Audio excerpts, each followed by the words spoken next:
Дэлгэр сайхан одоо 5 настай. Тэрээр хамгийн анх элэг шилжүүлэн суулгах мис заслыг эх орондоо хийлгэсэн хүү юм. Цөсний замын битүүрэлтэй хэмээн онцлогдож сар гарантай байхдаа мис засалд орж байжээ. Цөсний онш нь илгэндээ нөлөөлж илгэний хатуурал болсон учраас цаг алдалгүй элэг шилжүүлэн суулгах шаардлагатай болсон байна. Түүний ээж Солонгон донор болсноор өнөөдөр хагалгаа амжилттай болж хүү эрүүл саруул бойжиж байна. Хагалгааны төлбөр бол 50 сая төгрөгсөн. Тэгээд бус зардлууд бол нэлээх гарсан л та. Гэхдээ би шинжилгээ тэгээ тий ер нь бол цаашид ер нь угаасаа хаалгааны дараа тий компьютер томографт орно. Тэр чинь юу илээ? Тэр чинь өөрөөсөө хувиасаа гарган тоцсогчтой томограф гэдэг чинь бас тий 310-аас 360 мянган хооронд байдгийг.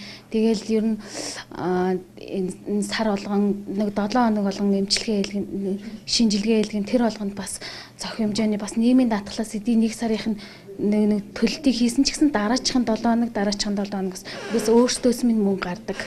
Тэр бас жоохон ч гэсэн хөнгөлж өгвөл маш их баяртай. Залуу хүмүүс ер нь 50 сая төгрөг олно гэдэг бас төрөөс бас зохио хэмжээний хувийг бас бус түүхтэд бас боломж олгоосэй гэж бас маш их бодож байна.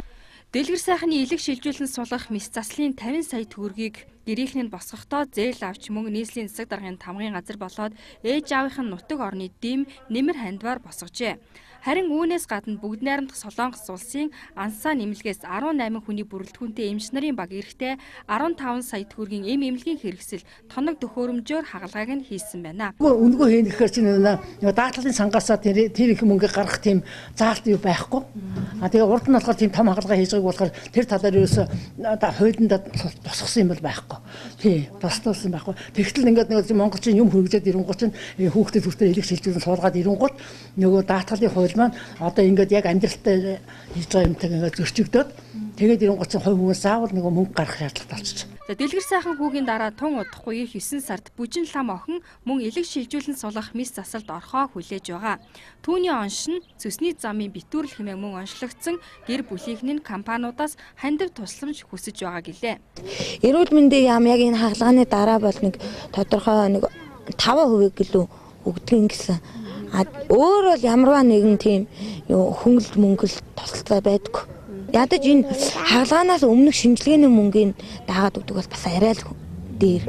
Тэгэхгүй хагалгааныхаа зандлаас гадна эн чинь 2-3 удаа шинжилгээ өгөн. Тэгээ нэг шинжилгээ нь 2-3 сая бас л 10 сая төгрөг яваад өгч байгаа. За элэг шилжүүлэн суулгах мис заслыг хийлгэж байгаа хүн өнөөдөр эдийн засгийн асуудлаа маш нарийн тооцож үзэх шаардлагатай болж байна. Учир нь энэ мис заслыг хийлгэхэд өнөөдөр төрөөс ямар нэгэн дэмжлэг байхгүй, эрүүл мэндийн даатгалыг хөнгөлөлтөж үзүүлдэг юм аа. За өөрөөр хэлбэл бөөр шилжүүлэн суулгахад эрүүл мэндийн даатгал төрөөс ямар нэгэн хэлбэрээр дэмжлэг үзүүлдэг шигэ. За элэг шилжүүлэн суулгах яг энэ мис ажилбар дээр ямар нэгэн дэмжлэг үзүүлэх тодорхой шийдэл түрээгүй өнөөдөр хүртэл яригдж байгаа асуудал юм. Ялангуяа элэг шилжүүлэн суулгах шаардлагатай 20 гаруй хүүхдэд энэ асуудал өнөөдөр хамгийн их анхаарлаа хандуулах чухал асуудлын нэг болж байна. Ингээд энэ сурвалжлагыг үзэж та охинд үргэлжлүүлэг хүргэе.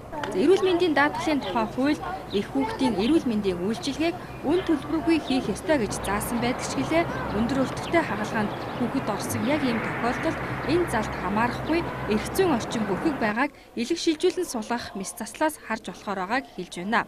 За яг ийм хагалгаанд орох шаардлагатай байгаа 20 гаруй хүүхэд байна. За бидний авсан мэдээлэлээр ганц нэгэн хүүхэд гадаад руу явж хагалгаанд оржээ. За энэ хагалгаа гардан хийдэг эмчнэрийн зүгээс одоо яригдж байгаа эрүүл мэндийн даатгалын тухай хуульд элэг шилжүүлэн суулгах мис заслалд орж байгаа хүүхдэд төрөөс ямар нэгэн дэмжлэг үзүүлж тодорхой хэмжээний хөнгөлөлт эдлүүлдэг байх ёстой гэсэн саналаа илгээгээд байгаа юм байна. 70-80% хүртэл одоо даатгалаас гарах боломжтой л гээд байгаа юм байлээ. Хүүхдэд бол энийг бас арай л уян хатан авч үзэл зүгээр болов гэж бид нар одоо эцэгчүүдтэйгээ саналаа хүргүүлсэн байж байгаа. Харин бид энэ асуудлаар хуулийн төсөл санаачлагчдын нэг Одонтиа гишүүнээс зарим зүйлийг тодруулахад дараах тайлбарыг бидэнд өгсөн юм а. Хуучин хуулийн дээр бол ер нь хувь заагаад өгсөн байсан. Одоо жишээлхэд анхан болон дунд шатлалын эмнэлэгт бол 2 дахь шатлалын эмнэлэгт нэг 10% хувиасаа төлнө, 3 дахь шатлалын 15% гэдэг. Тэгэхээр энэ өөрөө нөгөө энэ эмнэлгүүдийн маань ачааллыг одоо тэнцвэржүүлэх, ачааллыг зохицуулахад бол одоо их тийм буруу жишг байгаа. Тийм учраас бид бол ер нь хуулинд альва хатуу тоо тавихгүй үндэсний зөвлөл нь одоо энэ журмаар энэ бүх одоо хуудаа зохицуулахаар оруулсан байгаа. За өнөөдөр элэг шилжүүлэн сулах мис ажилтныг насанд хүрсэн хүн 60 сая төгрөгөөр, харин хүүхэд 50 сая төгрөгийн өртөгтэйгээр эх орондоо хийлгэж байна. Хувь хүнээс 50-аас 60 сая төгрөгийн өртөг шаарддаг.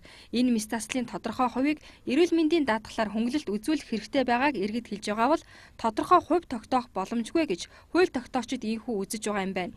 Гэхдээ эцэг эх эмч нарын ярьж байгаагаар хуулийн төсөлдөө хүүхэд рүү чиглэсэн тодорхой хувь хөнгөлөлт тусгал ямар вэ гэсэн саналаа хэлж байгааг анхаарах хэрэгтэй мэт санагдлаа.